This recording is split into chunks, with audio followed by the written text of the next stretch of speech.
champ is here, man. I know you're supposed to be competing this weekend. You're at the World MMA Awards. I guess what's the vibe like? How are you doing? Man, I don't know. It sucks kind of, right? Because you see the posters, you see this, and it was supposed to be my first headline in Vegas. But I'm just happy to be here. I love fights. I'm excited to see the matchup, see who I'm going to fight next.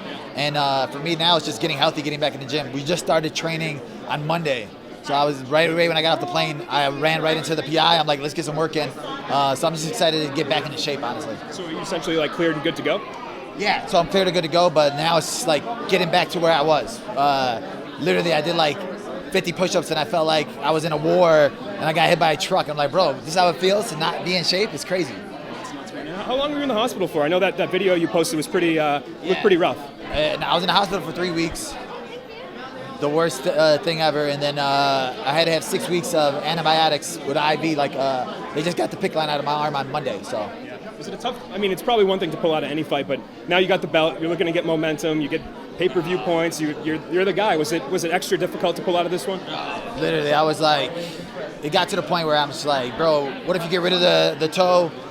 What do I need to do to get back in there quickly as possible? What's possible? But like.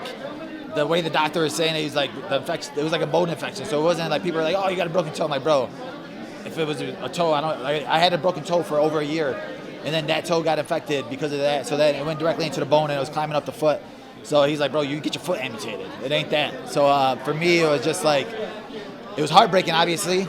But just trusting God has a plan for me, knowing that everything happens for a reason.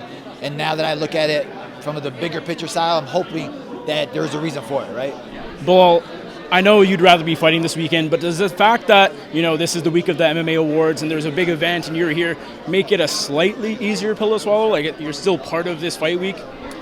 Not really, man. That's the thing. It's just like you want to be the headliner, right? The last card of the year. And like he said, you get pay-per-view points now. You get paid. You get your big paychecks. So for me, I'd rather be fighting always and no matter what. But yeah, like I said, I'm a fight fan first. So the card's going to be sick. Be able to go to the card, watch the card. And like I said, watch the future opponents. It's going to be better. When you were forced out of this card, Shavkat said right away that he wanted to stay on the card. At that point, what did you think was going to happen? Who did you think might step in? I figured that it was going to be Usman maybe, just because Ian and Buckley were already booked. And Usman was one of those guys that said that he was making his little tweets out there. But for Shavkat to still take a fight, right? Because you already had the title shot guaranteed. There's no title shot on this. It just shows that he loves to fight. He's ready to fight, and I think that it shows that how confident he is in beating Ian. I know it's a big opportunity for Ian, but what does it say about Ian Machado Garry that he was willing to sort of change up this matchup last minute? He was supposed to be fighting in Tampa next week, completely different opponent. What does it say about him that he was willing to step in against a monster in Shavkat? Yeah, you got to respect both guys, right? Because both guys are willing to step in against different guys. I think he had enough time to switch up his game plan, right? He was in shape. I don't think he gets that heavy. But like I said, now, before it was like 2 fights and I get a title shot. Now he's like, I win this fight, I'm next in line for the title shot. So I don't see no fighter in the top 5 saying no, unless they're injured or not injured. So I think for both guys, you got to respect it, obviously. But both of them want the prize, right? I'm the prize. I saw you tweeted saying that over these last 6 weeks, you've been, breaking down these fighters, watching their tape. What have you kind of learned? What do you know now about Shavkat and Ian, and in terms of why you can beat them that maybe you didn't know before? I always knew I was the best in the world, right? But then, when you're sitting there watching your opponent, my last opponent was Leon, so I'm watching tape on him constantly to break him down. Now, when you sit there and watch tape on these 2 guys, you have to study them, right? I study them. I know what I got to do. And it just makes it clear to myself that I'm really the best in the world, that I'm really better than both these guys, and I can't wait to go out there and prove it and show everybody that I'm going to take one of their O's, right? What's your ideal timeline for return, and who would you like to face if you would? Honestly, both of them have the undefeated O, right? I'd rather take both their O's. I think Shavkat has more of that aura about him, right?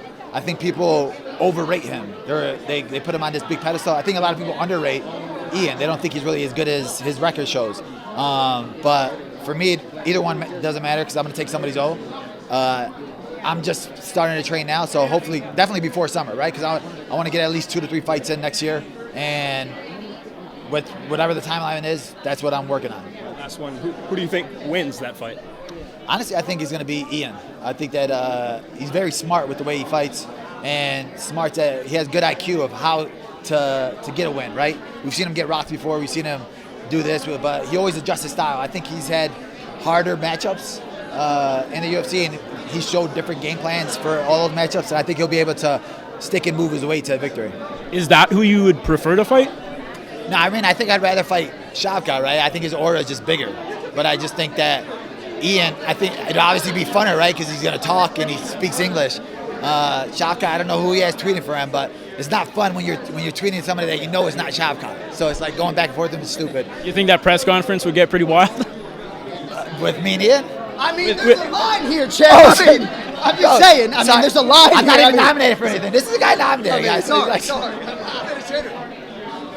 sit you with one below, man. I gotta wonder, is this whole situation more motivating for you though? Because it feels like there's still disrespect in you and saying their fight's more exciting than it would have been against you. Like, that can't be fun. Right? Oh, bro, no, I don't really care. It doesn't matter to me, right? For me, I love to be the underdog, regardless of.